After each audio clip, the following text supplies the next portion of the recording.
Tony, welcome. Great to have you back sharing insights with our clients. So you spend a lot of time at the center of technology. So let's start with the big picture. What makes technology a compelling long-term opportunity today? Well, over the last 20 years, 20 years ago, tech was less than 10% of the S&P 500. And today it's over 40. And so it has systematically outgrown every other sector in the S&P. It has become the biggest and is bigger than 2 or 3 times bigger than the second biggest industry. So that's been the last 20 years. And we sit now at the dawn of AI. It's now the 4th year. You can call it the 4th year of AI.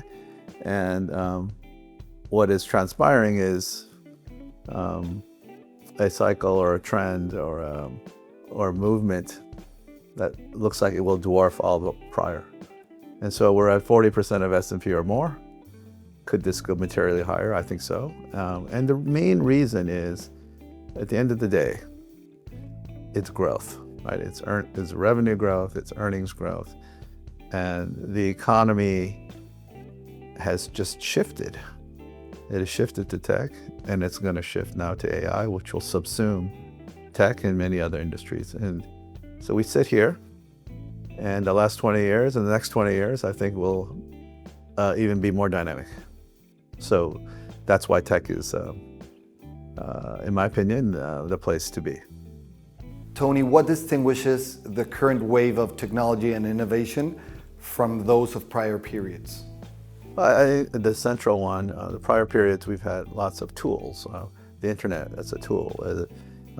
Cell phones, 5G, 3G, 4G wireless, PCs, laptops, EVs. These are all technologies, tools that were wielded by people. I think the biggest difference is AI was initially perceived as a tool, but it's more than a tool. It's intelligence. It's intelligence that uses tools. If you have something with intelligence that can use tools, then you can do work. You can do tasks, and then it's automated. And so we've never had that before. It's very different. You know, this notion of intelligence is very different than the notion of just tools wielded by humanity. And so we are entering an era where we're going beyond tools, in an era of intelligence. And that really raises a lot of different questions. And that's why it is different. It will look different than the prior cycles. I think it will look bigger, more impactful. You recently wrapped a 2-week Asia Tech tour where you met with over 40 companies across the AI stack. What stood out the most from those conversations? Yeah, every year we do 2 tech tours, one in Silicon Valley, and then we did a 2-week one in Asia. We do that every year as well. We went to Taiwan, and then we went north to Korea, and then we went further north to Japan. And I always say countries have a fingerprint. Like humans, we all have fingerprints. Every country has a fingerprint, and Taiwan is known for its semiconductor foundry and its supply chain for the hardware. Korea is known for its semiconductors and memory, and also hardware supply chain. And Japan is also known for semiconductors, but also known for precision robotics, semiconductors as well. And then, what is the commonality of these 3 countries? And by the way, these 3 countries in the last couple of years have done amazingly, outperformed almost all other developed nations, because the fingerprint of these nations, when you map that to this AI stack, and broadly, if I say there are 3 major categories in AI stack, there's the compute and the infrastructure layer, the hardware, there's the model intelligence layer, and then there's the software applications layer. These 3 countries are firmly right in the bottom. They do the equipment, they do the chips, they do the hardware, they do the supply chain, they do the power, the nuclear, robots, all of the stuff that sits there, the physical layer of AI. And by the way, this is where the value has gone in the first 4 years of AI, and will continue. And because these 3 countries are so critical in the formation and creation of that, we saw these 45 companies there, and it's unprecedented demand. And the takeaways is that it is a world of constraints. There are shortages everywhere because the demand radically outstrips supply. And so the entirety of the supply chain, this infrastructure supply chain, needs to try to match this onslaught of demand that is coming. And this is I would say the main takeaway is that this thing looks tight for the next few years. 26, 27 into 28, it looks basically sold out. So Tony, when you zoom out, what excites you the most about where technology and innovation are taking us to in the next decade? I think, I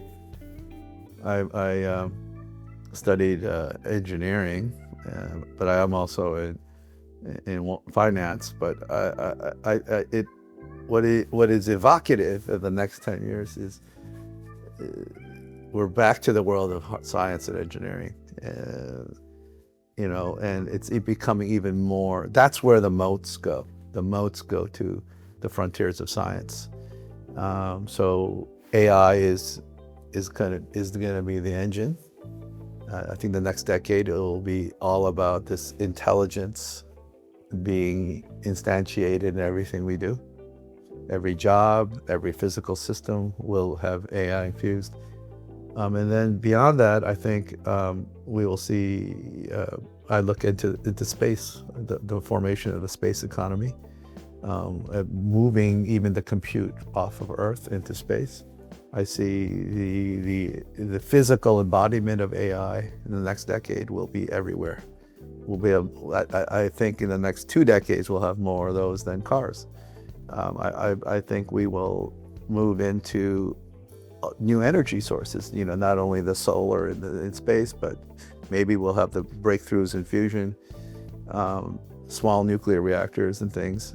And then quantum computing is a new form of computing of nature itself.